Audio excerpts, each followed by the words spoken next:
What is up, everybody? Welcome back to Country of Movies. Today, we are continuing the 2019 movie review series with the month of April in its entirety. Now, this will not be as extensive. It's not going to be a 10-minute long video, which is long by our standards. It's only 3 movies, make sure to subscribe to see all the other monthly movie reviews and just a ton of movie content as well. It's getting towards the end of the year, Oscar season. It's going to be great. But yeah, make sure you subscribe, turn on post notifications, and without further ado, let's get started. So, the first movie I saw this month out of 3 was Shazam. And, what can I say? It was really good. It's potentially up there with the funniest movies I've seen this year. I gave it an 86. There's not a ton to say. It's once again showing the uphill climb that DC is going on. Now the DCEU is basically completely fractured now. They don't, narrative-wise with the universe, they don't have any idea what they're doing. But the movies are getting better and better. If they could find a way to connect that, they don't even have to connect it. But I digress. Shazam was really good. The acting is great. Zachary Levi is the standout, but there's also other ones. Jack Dylan Grazer, the kid from It, he's great as well, and the child actor from Andy Mack, I think, he's good too. I don't have all their names written down in my notes, but yeah, as a whole, the film is really good. Now, my main problems is that the previously mentioned humor, which is up there with the top this year, top funniest movies this year, it often undermines any emotional moments. This is a problem that you typically have when you have movies like Ragnarok and stuff like that. Oftentimes, whenever these films that focus so much on humor and really do it well try to do serious and emotional moments, it falls flat or is undermined by humor. It's hard to take it seriously. And while this film doesn't directly undermine its emotional moments like, say, Ragnarok or any other film in that sense does, it definitely suffers a bit from its massive humor. But for the most part, it's a good thing. It employs a fast and fun game plan that pays off in the end, puts great actors to use, and there's not much I can say other than that I really enjoyed it. It was really good. It's showing how well DC has gone. I think people are really underestimating the DCEU, because since Wonder Woman, I don't think they've made a bad movie. Justice League wasn't as good, obviously, but it was fun. It's not the bore fest that previous films were.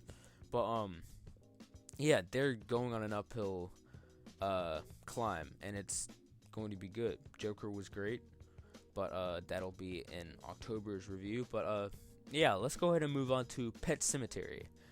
Now, as you can see, I gave it a higher score than most people did, but that's purely based off its technicality. I understand all the flaws this has. It leans really into its horror aspect, and that is really its downfall. Technically wise, critically speaking, all these terms that I love to use, it's beautifully crafted. The cinematography is great. It's well done horror.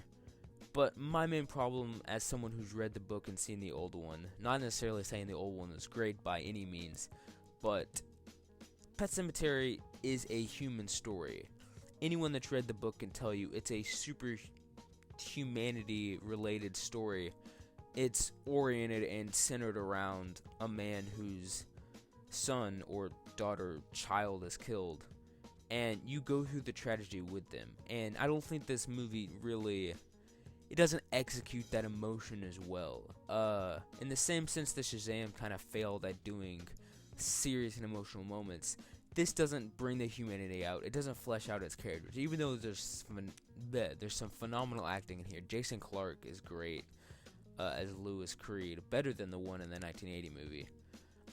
And the girl, she's great as well. I don't have their names written down, same with Shazam, but she's great. And the acting, they're really standouts among a cast that doesn't have a single bad performance. Whoever plays Judd, he does great. The characters themselves are performed greatly, but they kind of don't do a great job at writing a script and screenplay that fleshes out the characters as much as the book. And they can't really go into that graphic imagery the same way that Stephen King leaned into the graphicness of the book.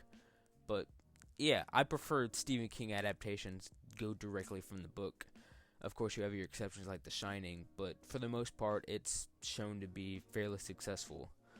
and I think they should start doing that more. But yeah, Pet Sematary 75.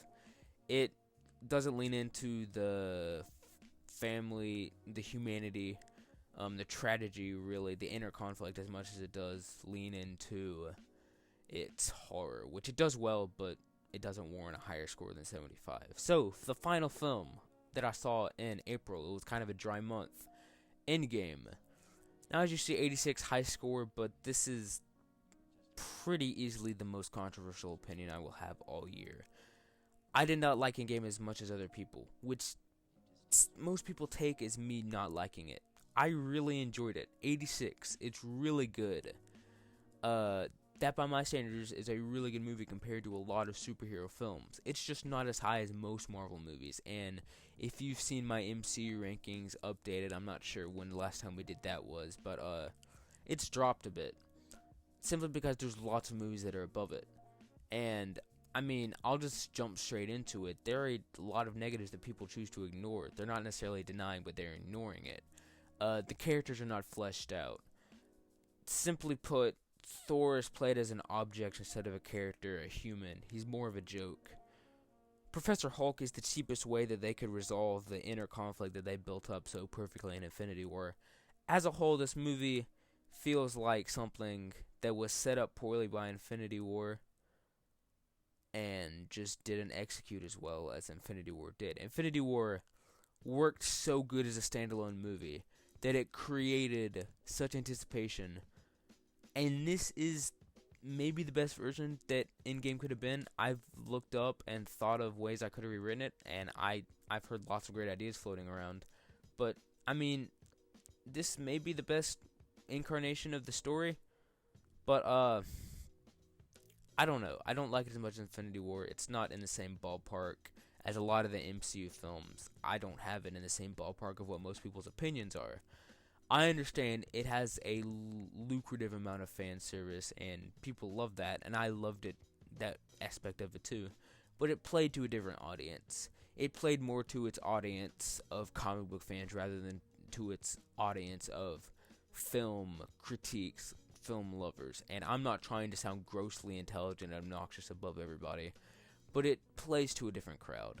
Infinity War felt like it could be enjoyed by everybody. It was so well done, and this feels like a goofy, cartoonish, and into a franchise that really fits into one category of fans more than everybody. So, yeah, those are my reviews for the month of April. Kind of a dry month, like I said earlier, but, make sure to comment down what you thought of the 3 films that I just reviewed. Make sure to stay tuned for more film content like this. Like I said earlier in the intro, it's getting to that awesome season where we get to do lots of fun recap videos. It's the end of the 2010s, so recap videos like that will be coming. But thanks so much for watching. Watch out for the May movie reviews coming soon. Have a great day, and I'll see you next time. God bless.